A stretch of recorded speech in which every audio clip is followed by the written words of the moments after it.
नमस्कार, मैं कुसुम और आप देख रहे राजस्थान धड़का न्यूज। मदनगंज किशनगढ़ में रविंद्र रंगमंच पे कांग्रेस प्रत्याशी विकास चौधरी के समर्थन में जनसभा का आयोजन किया गया। मार्बल सिटी में जनसभा को कांग्रेसी नेता पूर्व उप मुख्यमंत्री सचिन पायलट ने संबोधित किया। सचिन पायलट का 51 किलो की माला पहनाकर स्वागत किया गया। पायलट ने संबोधन में कहा कि कांग्रेस सबसे बड़ी पार्टी है और सभी को साथ लेकर चलती है। मौसम बदल रहा है, इस बार रिवाज भी बदलेगा, जिससे राजस्थान में फिर से कांग्रेस की सरकार बनेगी। पायलट ने कहा कि इस बार डबल इंजन सरकार की बातें करने वालों को इंजन सीज करवाना है। भाजपा के बड़े नेताओं के प्रचार पर तंज कसते हुए कहा कि 100 सुनार की एक लुहार की। पायलट ने कहा कि भाजपा पार्टी के पास हिंदू मुस्लिम मंदिर मस्जिद के अलावा कोई और मुद्दे नहीं है, लेकिन वही कांग्रेस पार्टी गरीब किसान मजदूर की बात करती है। पायलट ने भाजपा की स्टार प्रचारकों को घेरते हुए कहा कि कर्नाटक जैसे भाजपा के कई नेता राजस्थान में भी मंडरा रहे हैं। पायलट ने कहा कि कांग्रेस ने युवा को मौका दिया है, हमारा परिवार बड़ा है। किशनगढ़ में मेरा विशेष लगाव भी रहा है। मैंने किशनगढ़ को बहुत कुछ दिया है, लेकिन आप लोगों ने देने में हमें कंजूसी की है। लेकिन इस बार आप सब कंजूसी नहीं करते हुए इस बार युवा नेता विकास चौधरी को अपना आशीर्वाद प्रदान करें। जनसभा में पूर्व सांसद प्रभा ठाकुर भी मौजूद रही। जनसभा में बड़ी संख्या में कांग्रेस के पदाधिकारी व कार्यकर्ताओं सहित लोग मौजूद रहे। Bureau report Nitin Rathi. Pilot साहब, मुझे गर्व होता है कि आप लोगों ने उस समय मेरा हाथ पकड़ा, लगा कि हमारा बेटा 15 साल से लगातार हमारे बीच काम कर रहा है। एक तरफ वो लोग कहते हैं कि हम नौजवानों को लीडरशिप दे रहे हैं, दूसरी तरफ यहाँ के 75 वर्षीय सांसद साहब को लड़ा के उन्होंने हमारे साथ नौजवानों के साथ कुठाराघात किया। ये तो बनाओ हमारी पार्टी के नेताओं का, जिन्होंने पूरे राजस्थान में नौजवानों को लीडरशिप दी। अब नौजवानों के लिए मैं अंतिम आदरणीय पायलट साहब के आज लंबे प्रोग्राम है, यहाँ से नसीराबाद जाना है, अलवर जाना है और भी 4-5 मंथ से तो यहाँ उन्हीं की देने के एयरपोर्ट किशनगढ़ में आया। आज एक नया जोश और जुनून है विकास जी चौधरी में, और आज वो कुछ कर गुजर जाने का उनका दिल तत्पर है, उनका खून उबाला मार रहा है। आज उनको एक मौके की जरूरत है और वो मौका आप लोग देंगे। क्या आप देने के लिए तैयार हैं? तो एक बार सभी लोग अपना हाथ उठा के संकल्प लीजिए कि हम 25 तारीख की शाम। लेकिन आप लोग भी कभी कभी कंजूसी कर जाते हो, कोई बात नहीं, लोकतंत्र है, जनता जनार्दन है। हमने तो आपको गणेश मानकर पूजा है और करते रहेंगे। मैं आपके बीच में आया हूं आपसे वोट मांगने मेरी पार्टी के लिए, और मैं विकास को बोलना चाहता हूं, आपने नया परिवार अपना चुना है, ये परिवार सबको साथ रखता है। लेकिन मैं इनको भी बोलना चाहता हूं, जो हमारे परिवार के पुराने सब लोग हैं, इन सबको मान सम्मान के साथ हम लेकर आगे चलेंगे। और ये मैं इस मंच से बोल रहा हूं क्योंकि ताली दोनों हाथ से बजती है। हम सबको साथ लेंगे तो सब हमारे साथ चलेंगे। और मैं बताना चाहता हूं, मैं भी बहुत कम उम्र में संसद पहुंच गया था, 26 साल की उम्र में सांसद था। एक अलग सोच होती है नौजवान साथियों की, और हम अगर राजनीति में नौजवानों को आए। लेकिन मैं धन्यवाद करना चाहता हूं विकास जी का, तमाम पार्टी के हमारे कार्यकर्ताओं का, कि आपने यहाँ आज मुझे आमंत्रित किया, मुझे मेरी बात बोलने का मौका दिया। और अभी चुनाव में मेरे ख्याल 5-7 दिन बचे हैं, 25 तारीख को वोट पड़ेंगे। लेकिन मैं मानता हूं कि आज जो कुछ अनिश्चितता थी किसी के मन में, मुझे पता नहीं सकता क्या। मैं निवेदन करता हूं कि नौजवान साथियों, जाति बिरादरी छोड़ दो, कांग्रेस का परिवार हमारा परिवार है, और हमें कांग्रेस पार्टी को जिताकर ये साबित करना है कि हम सब नौजवान एक हैं। 36 कौम के साथियों से निवेदन करना चाहता हूं, मिलकर काम करो और 25 तारीख को जिताओ। अब आप लोग जब जिता दोगे, जीतने के बाद विकास जी एक बार दोबारा यहाँ हम लोग आएंगे लोगों का धन्यवाद करने के लिए। और आप लोग अपना असीम प्रेम प्यार मोहब्बत हमारे सर पर आशीर्वाद हमेशा रखना। मैं परमपिता परमेश्वर से कामना करता हूं, आप लोग हमेशा मुस्कुराते रहो, हंसते रहो, फलो फूलो, आगे बढ़ो, आपके बच्चों को भगवान तरक्की दे। आपका बहुत बहुत धन्यवाद। राम राम साहब।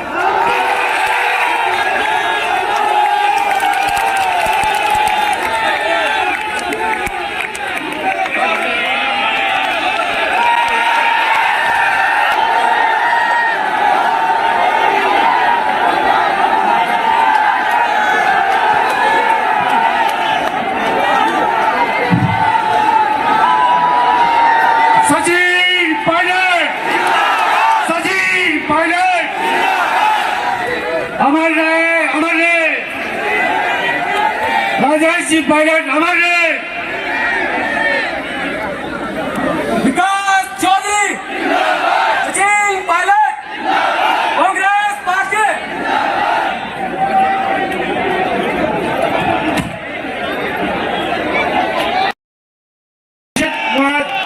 किशनगढ़ कॉलेज, रामेश्वर जी टीचर, पूर्व महामंत्री भाजपा, प्रधान घेना, पूर्व महामंत्री भाजपा बोराड़ा, राजू गुजर, पूर्व छात्र संघ अध्यक्ष, आदर्श बरगढ़, मंडल महामंत्री भाजपा, कांग्रेस ज्वाइन कर रहे हैं भारतीय जनता पार्टी को छोड़कर।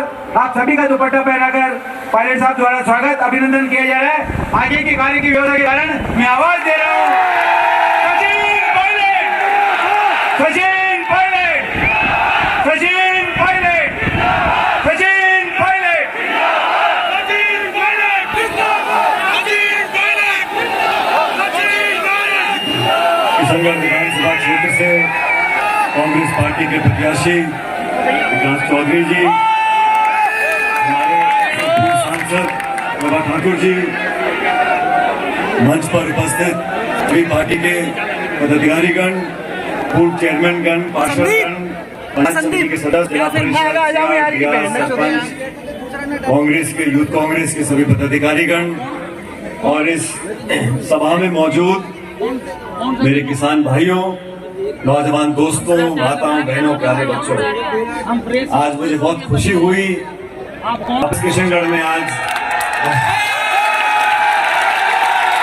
बहुत सारे नए पार्टी को देखकर, हमारे पुराने पत्रकार साथियों को देखकर और इस चुनावी कार्यक्रम में मैं आपके बीच में आया हूं अपनी पार्टी के लिए, अपने उम्मीदवार के लिए वोट मांगने।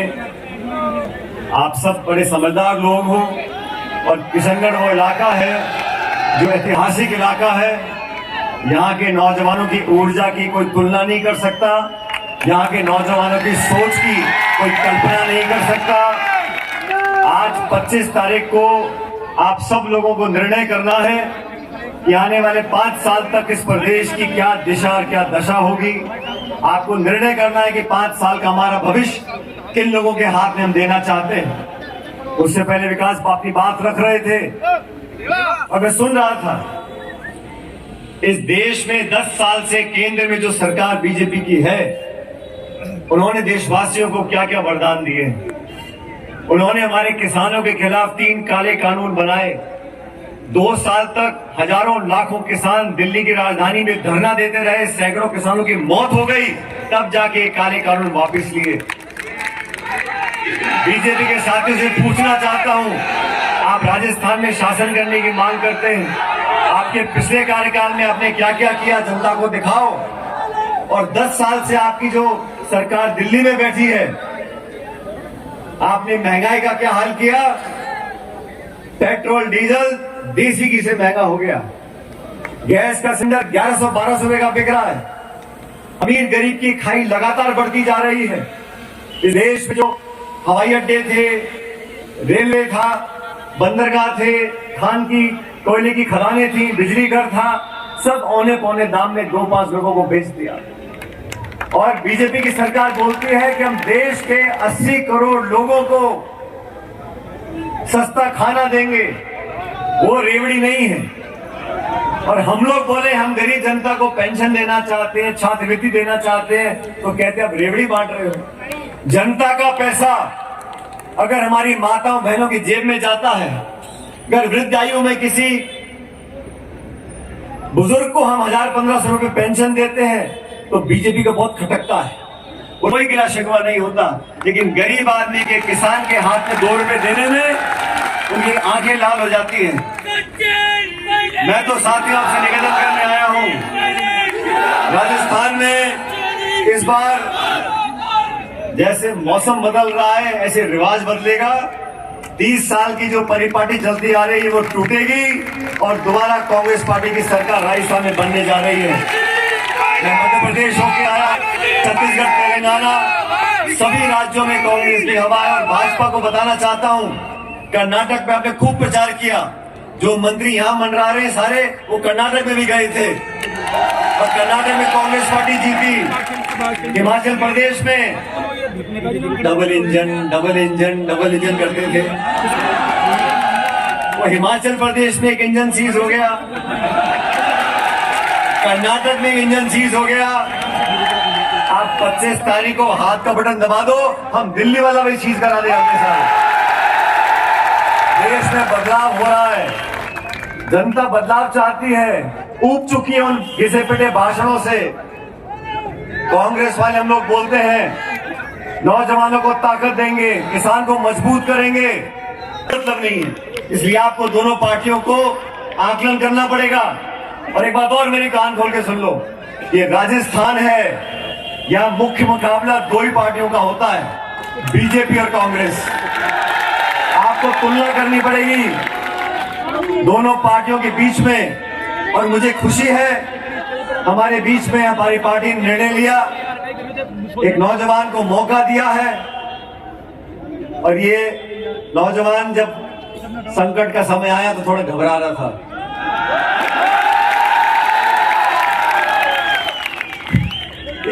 किशनगढ़ में फला बीजेपी का नेता आ रहा है, किशनगढ़ में फला बीजेपी का नेता आ रहा है, वो ये भाषण दे रहा है, वो ये कर रहा है। मैंने कहा तू चैन रख, शांति रख। मैंने कहा आप शांति रखो। मैंने कहा उन सबको आने दो, उन सबको भाषण देने दो, उन सबको अपनी बात रखने दो। सही समय आएगा, हम किशनगढ़ आएंगे। और मैं एक बात बोल रहा हूं, अगर आपको मेरी बात ठीक लगे तो दोनों हाथ खड़े करके बोलना ठीक लगे, ठीक है?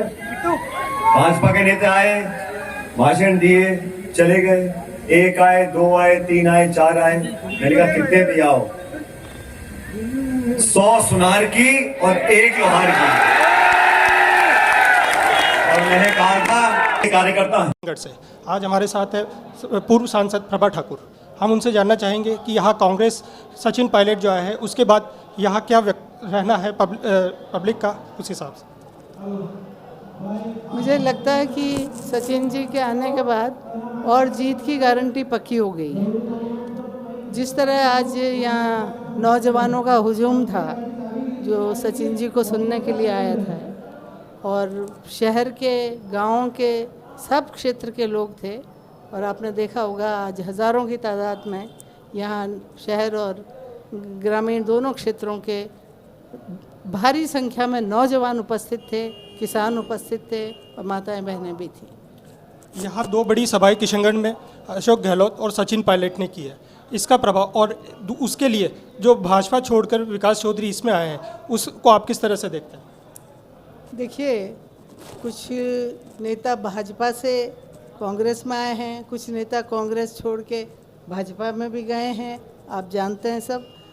लेकिन सबसे बड़ी बात तो ये है, कोई किसी भी राजनीतिक दल से जुड़े, पहला उसका राजधर्म ये है कि वो जनता के बीच में कितना काम करता है, जनता की समस्याओं के बारे में कितना सोचता है, उस क्षेत्र के विकास के बारे में वो कितना उसके लिए वो संकल्पशील है।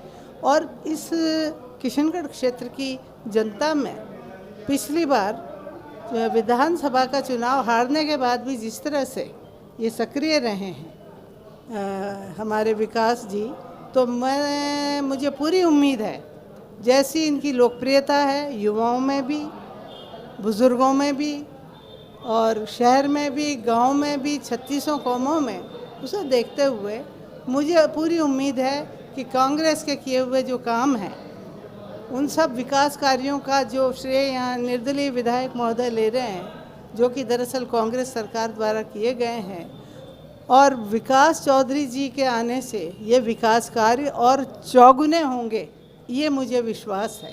जैसा कि अभी आपने कहा, विकास चौधरी 5 साल चुनाव हारने के बाद में भी सक्रिय रहे हैं। वो सक्रियता उन्होंने भाजपा के लिए की थी, तो अभी उन्होंने नई पार्टी ज्वाइन की है, तो उसको आप किस तरह से बयान करें? ये कोई पहली बार की नई बात नहीं है।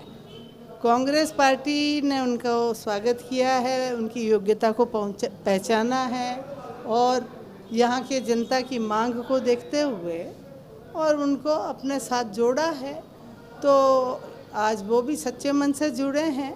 और वो प्रमुख बात ये है कि जनता के लिए, आम जनता के लिए, गरीबों और किसानों के लिए एक मन में जो भावना लेकर के काम करने की बात है, संकल्प लेके, वो संकल्प विकास चौधरी में दिखाई पड़ता है। इसलिए मुझे पूरी उम्मीद है कि इस क्षेत्र में जो काम पिछले 5 सालों में हुआ है वो कुछ नहीं है, उससे चौगुना काम होगा। विकास चौधरी में वो क्षमता भी है और वो इच्छा भी है, भावना भी है। आप यहाँ विकास चौधरी का सबसे बड़ा मुकाबला किससे देखते हैं? सबसे बड़ा मुकाबला तो हमेशा से वैसे कांग्रेस और बीजेपी के बीच रहा है। यहाँ पे 2 ही प्रमुख दल लेकिन हैं। अब दल तो प्रमुख 2 है, लेकिन जनता जनार्दन के हिसाब से जैसे आप भी बता रहे हैं निर्दलीय उम्मीदवारों के लिए, तो वो उन मुकाबले में है या नहीं? पिछली बार कुछ निर्दलीय उम्मीदवार अधिक हो गए थे। कुछ हमारे जो नाथूराम सिसोदिया जी हैं, जो वरिष्ठ नेता हमारे हैं, वो भी असंतोष के कारण वो निर्दलीय वो भी मैदान में थे। तो इस तरह से वोटों का बंटवारा हो गया था और तब तक इन विधायक महोदय से इतना वास्ता भी नहीं पड़ा था आम जनता का। तो इसलिए लोगों को लगा इनको एक निर्दलीय को भी मौका दे करके देखो। उनको मौका दिया गया, उनको उनकी चॉइस से, उनकी डिज़ायर से यहाँ अधिकारी भी लगे। मुझे ताज्जुब है, कई अधिकारी ऐसे यहाँ के प्रमुख, वो मेरा फ़ोन तक उठाने से कतराने लगे, मेरा फ़ोन तक नहीं उठाते थे। ऐसा क्या दबाव था उन पर, किसका दबाव था? तो मुझे बड़ा आश्चर्य हुआ, क्योंकि मैंने चाहे बीजेपी के विधायक रहे हों चाहे कांग्रेस के, या मैंने कभी ये नहीं देखा जो दबाव मैंने इस बार अधिकारियों पर यहाँ महसूस किया। कई अधिकारियों का उनमें से तबादला भी हो गया है यहाँ से, लेकिन ऐसा रहा, ये दुर्भाग्य है। ऐसी बात नहीं होनी चाहिए। जो भी जनप्रतिनिधि हैं, हम भी चाहे आज बीजेपी के हों जनप्रतिनिधि या किसी और भी दल के हों, हमारे प्रति, सबके प्रति एक आपस में सम्मान की भावना होती है।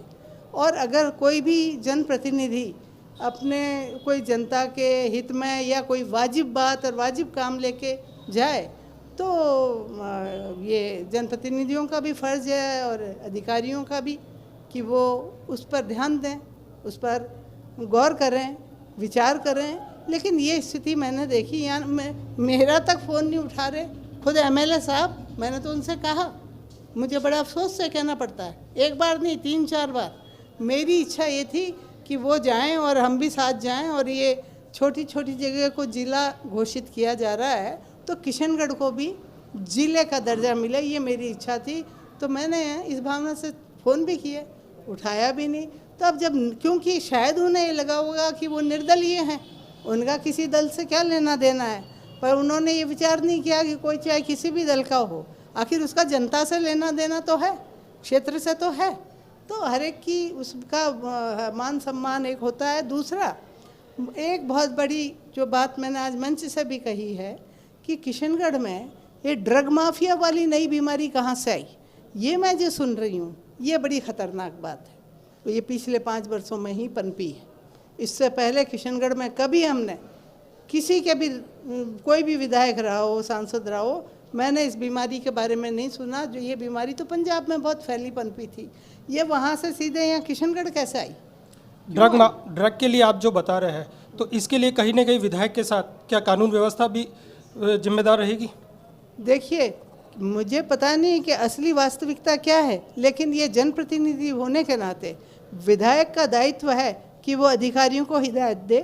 जो पुलिस अधिकारी भी, अगर वो अपनी डिज़ायर से अगर वो लगवा